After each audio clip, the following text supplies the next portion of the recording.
চৈত্র মাসের শেষ প্রান্তে যখন গরমের দহন শুরু হয়, ঠিক তখনই বাংলার ঘরে ঘরে এক বিশেষ পূজার আয়োজন করা হয়, নীল পুজো বা নীল ষষ্ঠী। কিন্তু কখনো কি ভেবেছেন এই নীল নামের পেছনে লুকিয়ে আছে কোন রহস্য? কে এই নীলচণ্ডিকা? কেন সন্তান কামনায় মা বোনেরা এই ব্রত পালন করেন? গ্রাম বাংলায় এক বিশেষ বিশ্বাস রয়েছে, নীল ষষ্ঠীর ব্রত করলে সন্তানের মঙ্গল হয়, সংসারে সুখ আসে, আর মা ষষ্ঠী সমস্ত বিপদ থেকে রক্ষা করেন।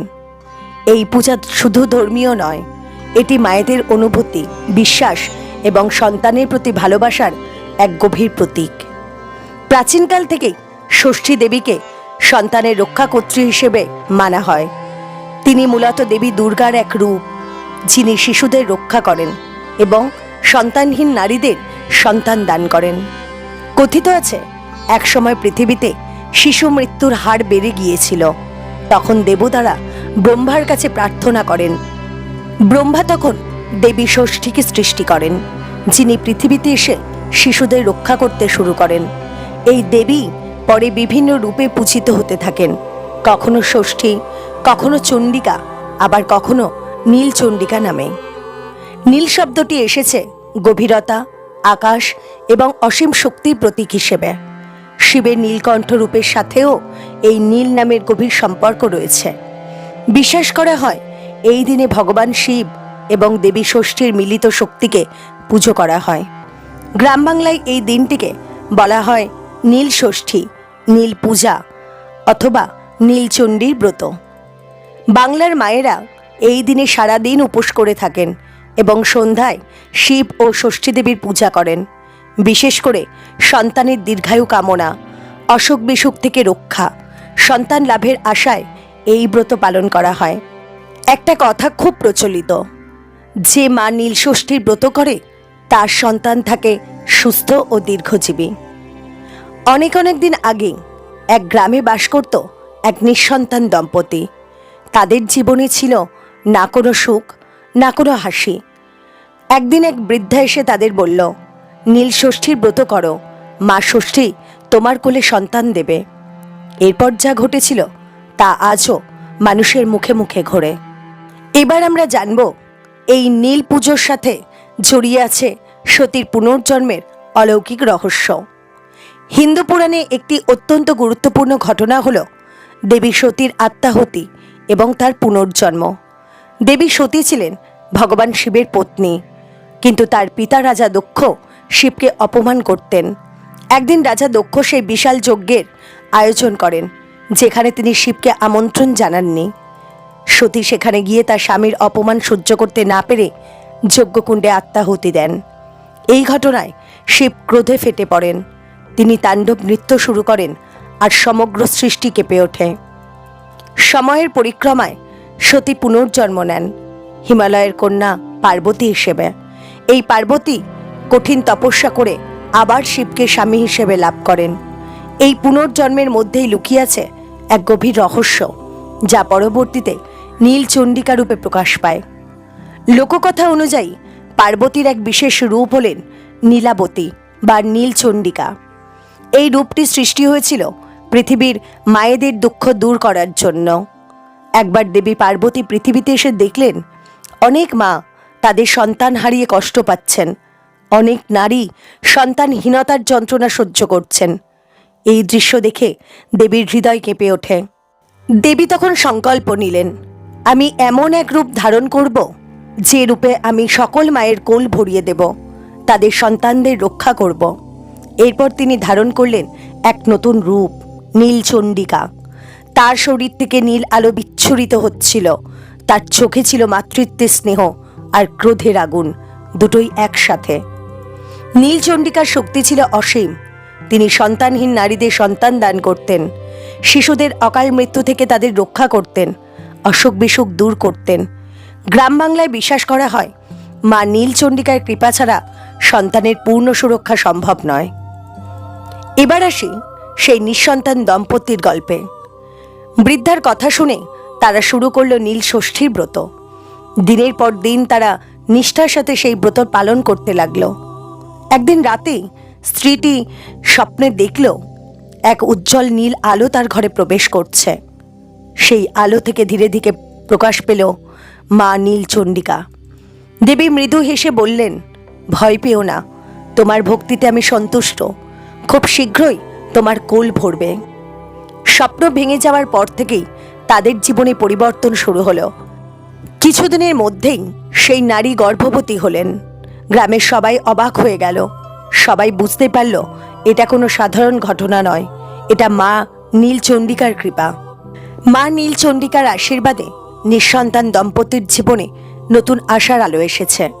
কিন্তু দেবীর এই রূপ, নীলাবতী বা নীলচণ্ডিকার নিজের জীবনের কাহিনী কি জানেন? এখন আমরা জানব তার বিবাহ এবং নীল নামের গভীর রহস্য। লোককথা অনুযায়ী একসময় দেবী পার্বতীর মানব রূপে পৃথিবীতে অবতীর্ণ হন। তার নাম ছিল নীলাবতী। তিনি ছিলেন এক অপূর্ব সুন্দরী কন্যা। তার শরীর থেকে যেন নীল আভা বিচ্ছুরিত হতো। তার চোখে ছিল অসীম মায়া এবং এক অদ্ভুত শক্তির প্রকাশ।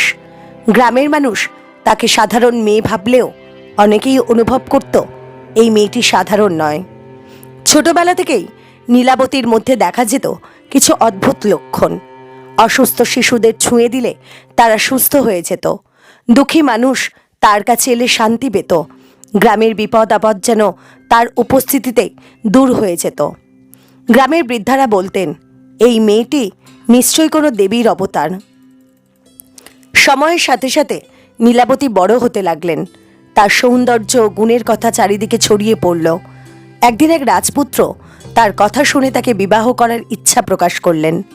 রাজপুত্র ছিলেন সৎ, সাহসী এবং ধর্মপরায়ণ। তাই নীলাবতীর পিতামাতা এই বিয়েতে সম্মতি দিলেন।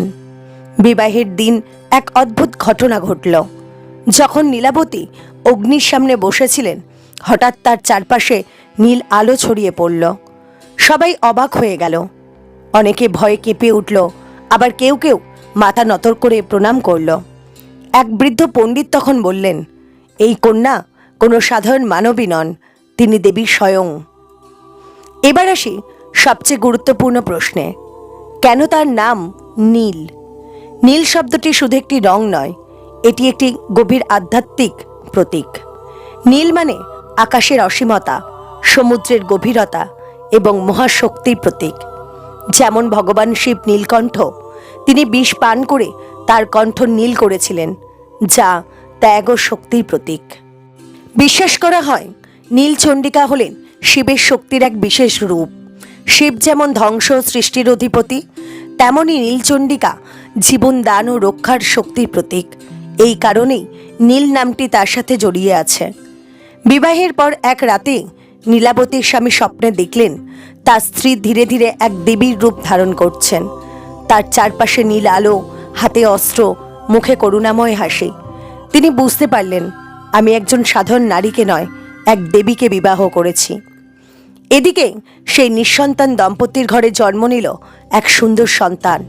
তারা বিশ্বাস করল এটা মা নীলচণ্ডিকার আশীর্বাদ। কিন্তু গল্প এখানেই শেষ নয়, কারণ সেই শিশুকে ঘিরেই শুরু হতে চলেছে এক নতুন রহস্য।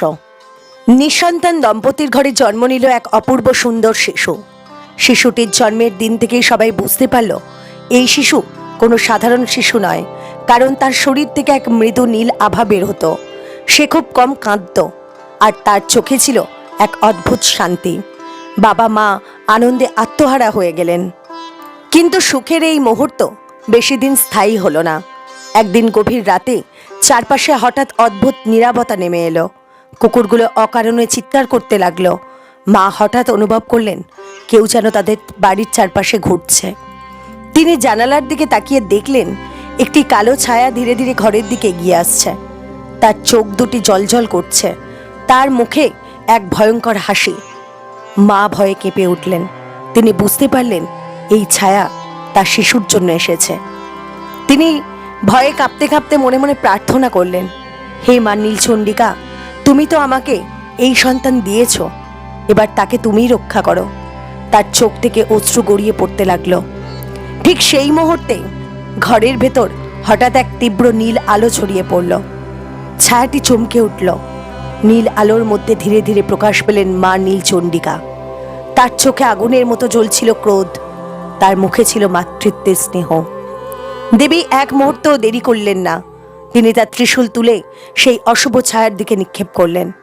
এক বিকট চিৎকারে ছায়াটি মিলিয়ে গেল। চারিপাশে আবার শান্তি ফিরে এলো।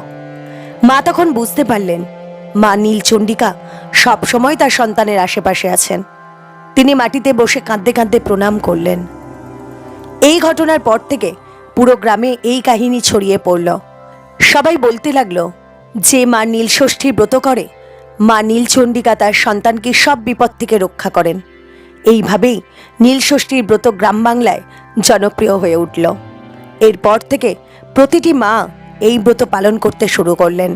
সন্তানের মঙ্গলের জন্য উপোস রাখলেন, শিব ও নীলচণ্ডিকার পূজা করলেন এবং এই বিশ্বাস আজও অটুট রয়েছে। মা নীলচণ্ডিকার অলৌকিক কাহিনী আমরা জানলাম, কিন্তু সেই শক্তিকে নিজের জীবনে আনার উপায় কি, কিভাবে পালন করতে হয় নীলষষ্ঠীর ব্রত। এবার আমরা জানব এই ব্রতের সঠিক নিয়ম, পদ্ধতি এবং এর গোপন আধ্যাত্মিক রহস্য। নীলষষ্ঠী সাধারণত চৈত্র মাসের শুক্লপক্ষের ষষ্ঠী তিথিতে পালিত হয়। এই দিনটি বিশেষভাবে মা ও সন্তানের জন্য অত্যন্ত শুভ বলে মনে করা হয়। এই ব্রত পালন করা হয় সন্তানের দীর্ঘায়ু কামনা, সন্তানের সুস্বাস্থ্য, সন্তান লাভের আশায় এবং পরিবারে সুখ ও শান্তি বজায় রাখতে। বিশেষ করে মায়েরা এই ব্রত অত্যন্ত নিষ্ঠার সাথে পালন করেন। ব্রত পালনের নিয়ম: ভোরের বেলা উঠে স্নান করে পরিষ্কার বস্ত্র পরতে হয়।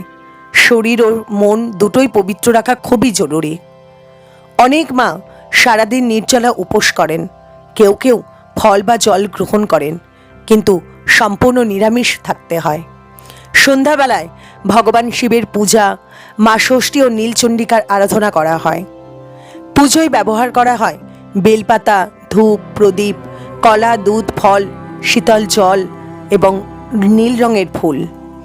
মায়েরা প্রার্থনা করেন, হে মা নীলচণ্ডিকা, আমার সন্তানের সকল বিপদ দূর করো, তাকে সুস্থ ও দীর্ঘজীবী করো। এই ব্রত শুধু একটি রীতি নয়, এটি একটি শক্তিশালী আধ্যাত্মিক প্রক্রিয়া। কেন এই ব্রত এত শক্তিশালী?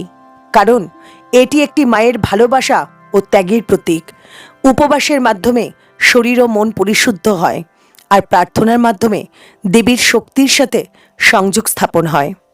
গ্রাম বাংলায় একটা কথা খুব প্রচলিত, যার বিশ্বাস যত দৃঢ়, মা তার তত কাছাকাছি থাকেন। এই ব্রতের মূল শক্তি হল বিশ্বাস আর ভক্তি। অনেকেই মনে করেন নীল পূজা শুধু একটি লোকাচার, কিন্তু এর পেছনে লুকিয়ে আছে গভীর আধ্যাত্মিক শক্তি। বিশ্বাস করা হয় নীল ষষ্ঠীর রাতে দেবী নীলচণ্ডিকা পৃথিবীতে বিশেষভাবে উপস্থিত থাকেন। এই সময়ে প্রার্থনা করলে তার ফল খুব দ্রুত পাওয়া যায়। অনেকে বলেন এই রাতে স্বপ্নে দেবীর দর্শনও পাওয়া যায়। আবার অনেক ভক্ত দাবি করেছেন পূজার সময় তারা এক অদ্ভুত নীল আলো অনুভব করেছেন। কেউ বলেন সেটা ছিল প্রদীপের আলো, আবার কেউ বিশ্বাস করেন এটি দেবীর উপস্থিতির চিহ্ন। বিশ্বাস করা হয় যে মা এই ব্রত পালন করেন তার সন্তানের চারপাশে এক অদৃশ্য সুরক্ষা বলয় তৈরি হয়, যা অশুভ শক্তিকে দূরে রাখে। অনেকেই ভাবেন এই পূজা শুধু মা ষষ্ঠীর, কিন্তু আসলে এটি ভগবান শিব ও নীলচণ্ডিকার মিলিত শক্তির পূজা। তাই এই দিনে শিবের পূজা করাও অত্যন্ত গুরুত্বপূর্ণ। নীল পূজা প্রকৃতির সাথে এক বিশেষ গভীর সম্পর্ক তৈরি করে। বেলগাছ, নদী, মাটি, এই সব কিছুই এই পূজার অংশ। এই ব্রত শুধু ধর্মীয় নয়, এটি মানসিক শক্তিও বাড়ায়। উপবাস, প্রার্থনা এবং বিশ্বাস, এই তিনটি মিলে মানুষকে ভেতর থেকে শক্তিশালী করে তোলে। একটি নিঃসন্তান দম্পতির দুঃখ থেকে শুরু হয়েছিল এই কাহিনী, আর এখন আমরা এসে পৌঁছেছি তার শেষ অধ্যায়ে। কিন্তু এই শেষের মধ্যেই লুকিয়ে আছে এক গভীর সত্য, যা আমাদের জীবনকে নতুনভাবে ভাবতে শেখায়। যে শিশুটি মা নীলচণ্ডিকার আশীর্বাদে জন্ম নিয়েছিল, সে বড় হতে হতে এক অসাধারণ মানুষ হয়ে উঠল। সে সবসময় অন্যদের সাহায্য করত, কখনো মিথ্যা বলতো না, আর তার মধ্যে ছিল এক অদ্ভুত শান্তি। গ্রামের মানুষ তাকে খুব সম্মান করত। অনেকে বলতো এই ছেলের মধ্যে দেবীর আশীর্বাদ রয়েছে। একদিন সেই ছেলে তার মাকে জিজ্ঞেস করলো, মা, তুমি সবসময় বলো মা নীলচণ্ডিকা আমাকে রক্ষা করেন, কিন্তু তিনি কে, কোথায় থাকেন? মা মৃদু হেসে বললেন, তিনি কোনো এক জায়গায় থাকেন না, তিনি থাকেন আমাদের বিশ্বাসে, আমাদের ভালোবাসায়। এই গল্পের সবচেয়ে বড় সত্য হলো, দেবী কোনো দূরের শক্তি নন, তিনি আমাদের ভেতরেই আছেন। আজকের এই গল্প হয়তো এখানেই শেষ, কিন্তু এই শিক্ষা আপনার জীবনে থেকে যাবে। আপনি কি বিশ্বাস করেন কোনো অদৃশ্য শক্তি আপনাকে রক্ষা করছে?